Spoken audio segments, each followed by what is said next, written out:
Olá pessoal, sejam muito bem-vindos a mais um episódio do Oncologia Descomplicada. Nós já estamos vindo aí com uma série de vídeos sobre emergências oncológicas, onde eu já falei para vocês sobre síndrome da veia cava superior, sobre neutropenia febril, sobre síndrome da lise tumoral.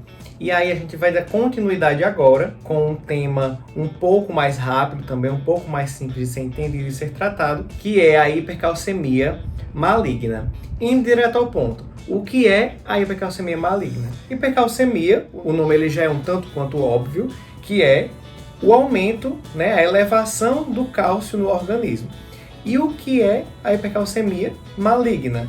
Porque assim, uma hipercalcemia a gente já vai esperar que ela não é boa, Essa é uma elevação, um aumento exagerado, a gente já espera que ele não seja bom.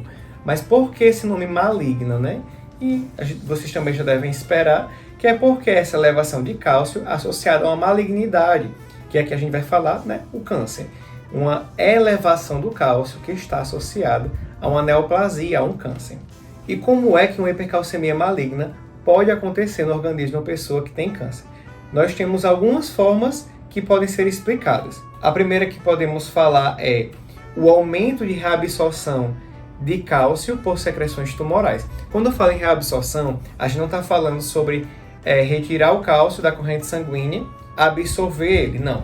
A reabsorção que a gente está falando aqui é ele ser reabsorvido e jogado para a nossa corrente sanguínea. E isso causado por secreções tumorais. Os tumores eles podem desenvolver uma habilidade de secretar alguns hormônios que estimulam que este cálcio seja reabsorvido no nosso intestino, que ele seja reabsorvido no pelos próprios ossos. Existe esse mecanismo. A outra forma é por uma maior ativação de osteoclastos e inibição de osteoblastos. E aí vamos voltar aqui um pouquinho lá para o começo do curso da área da saúde, quando a gente está aprendendo ali sobre células, onde diz que o osteoclasto é a célula, que ela faz destruição ali óssea, ele pega o cálcio do osso e libera para a corrente sanguínea, e o osteoblasto, ele retira esse cálcio da corrente sanguínea e coloca de volta no osso. Uma forma desse mecanismo é ativa mais esse osteoclasto, ele começa a fazer uma degradação óssea maior e inativo, inibe o osteoblasto. Ele não vai estar funcionando para pegar esse cálcio da corrente sanguínea e colocar de volta para o osso. E assim esse cálcio vai ficar mais livre na nossa corrente sanguínea.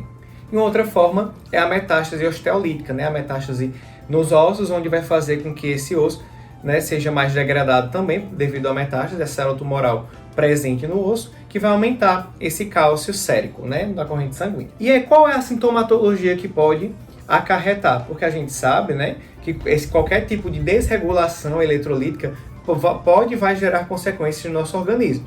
Então, uma elevação de cálcio, quais são as consequências que a gente pode deduzir? Então, bora lá.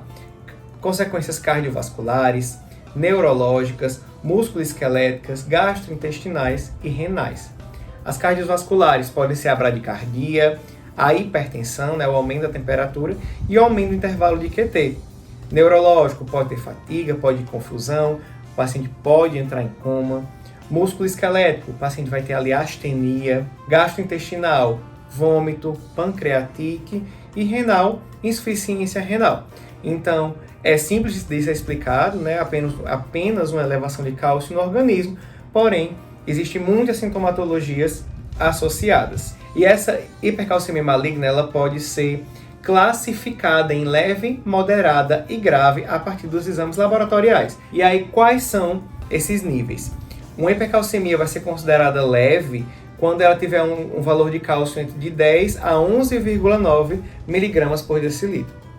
Ela vai ser moderada quando ela tiver de 12 a 13,9 miligramas por decilitro e grave quando for acima de 14 miligramas por decilitro.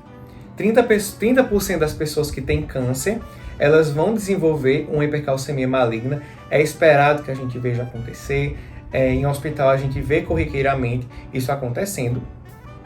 E ela é uma emergência oncológica, assim que percebido, os sintomas já são bem característicos, então a gente já consegue começar a perceber o que é que esse paciente pode ter e vai ser comprovado a partir do exame laboratorial, que tem que ter um resultado rápido. e 50% das pessoas que têm hipercalcemia maligna vão a óbito. Então, quanto antes chegar no serviço hospitalar, quanto antes fizer um exame laboratorial e tiver um resultado, mais chance de sobreviver. E é muito comum em pessoas com câncer de mama, renal, pulmão, mieloma e em metástase ósseas. E como é que a gente pode tratar essa hipercalcemia maligna? Então bora lá. Muita hidratação, a gente precisa que esse cálcio seja expelido. Então a gente precisa de muita hidratação. E temos 2 medicamentos que são o carro-chefe para tratar uma hipercalcemia maligna. O pamidronato e o ácido zoledrônico. E qual é a diferença, principalmente aí, em valor financeiro, né? Qual é o mais barato de ser utilizado, qual é o mais caro de ser utilizado? O pamidronato está aí por volta dos R$400 e o ácido zoledrônico está aí por volta dos R$800. Eu falo por volta porque a gente aí nunca vai ter um valor fechado, né? Porque depende de indústria, depende de farmácia, depende de fornecedor, né? Depende da alta, da baixa, né? Da moeda. Então, mas sempre vai estar rodando aí em torno disso. A gente não vai tratar uma pessoa com hipercalcemia maligna apenas com hidratação. Ela é um tratamento adjuvante que vai estar ali associado ao medicamento. E como é que esses medicamentos funcionam? Então, bora lá. De uma forma geral, tanto o pamidronato quanto o ácido zoledrônico, ele vai funcionar da seguinte forma. Então, nós temos aqui um osso, certo? Com seu osteoclasto. E aí, devido a uma ação tumoral, vamos supor que esse osteoclasto começa a hiperativar e começa a aumentar o nível de cálcio sérico no organismo. Então, quando o medicamento ele é injetado no paciente, ele vai gerar ali um bloqueio, vai impedir a atuação desse osteoclasto, fazendo com que o cálcio diminua no organismo. Jonas, aí você me falou que os medicamentos vão ter mais ou menos o mesmo mecanismo de ação. Mas aí o valor é bem divergente, assim, um é bem mais barato que o outro. E aí existe outra diferença para a escolha. Existem fatores renais, né? Que alguns ajustes que podem acontecer. Então, se o paciente ele tem uma insuficiência renal, o médico tem que ter um cuidado na hora de escolher o medicamento, porque principalmente o ácido zoledrônico ele precisa de ajuste renal. Mas também existe uma questão de eficácia.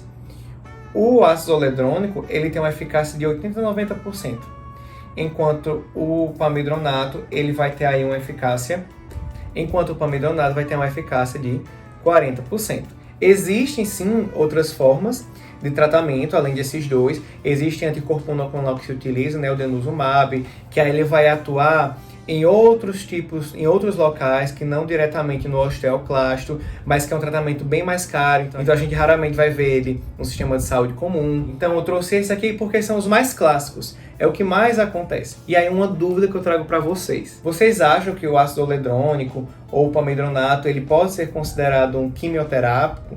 Ele é considerado um tratamento oncológico oficialmente? Será que para manipular ele precisa ser numa capela de manipulação como se manipula um medicamento oncológico? E a resposta é que não. Eles não são medicamentos oncológicos, eles não são citotóxicos. Eles podem ser manipulados sim fora da capela de manipulação. Porém, alguns já existem até pronto uso, já que não precisa nem de diluir, como o ácido zoledrônico às vezes precisa diluir e tudo mais. Porém, a NIOSH, que é um instituto internacional que fala sobre riscos exposicionais, ele afirma que o ácido zoledrônico, se ele for manipulado em grandes quantidades, se for muitas vezes manipulado, ele pode sim apresentar um risco exposicional. E aí, nestes casos, é interessante que seja feita em uma capela de fluxo laminar, embora não seja obrigatório. Mas ele pode apresentar sim, dependendo da grande quantidade. Então, se eu trabalho em um centro de oncológico, onde se manipula muito o ácido zoledrônico, porque tem muitos pacientes que têm a metástase óssea, ou que pode ter uma hipercalcemia maligna, é interessante sim que seja feita em uma capela. Então é isso, pessoal. Muito obrigado se você ficou até aqui. Nós temos aí vários outros vídeos que foram lançados anteriormente. Então volta, dá uma olhadinha, confere e me segue nas minhas redes sociais. Curte esse vídeo e deixa um comentário. Valeu, até a próxima!